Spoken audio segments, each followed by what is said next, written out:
કોણ છું? હું અઝર અમર અવિનાશી આત્મા છું. આ શરીર એ હું નથી. આ શરીર તો 5 ભૂતનું બનેલું છે અને તેને માયા કહેવાય છે. એ પરિવર્તનશીલ છે, વિનાશી છે. આ શરીર મારું સાધન છે. આ શરીર સિવાય સ્વયંની ઓળખાણ થતી નથી. તેથી કહું છે કે આ દેહ દેવોને પણ દુર્લભ છે. જે મહાપુરુષો જાગ્યા તેમને આ દેહની માધ્યમ બનાવીને પોતાની નિજ સ્વરૂપની ઓળખાણ કરી.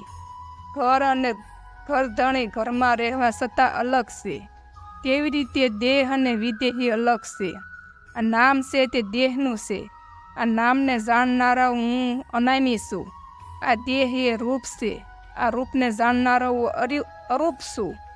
હું આ ગુણને જાણનારો ગુણાતીત છું.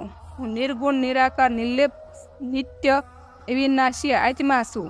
મારા સ્વરૂપમાં જાગીને જોતા જગત જ નથી. હું સર્વવ્યાપક છું.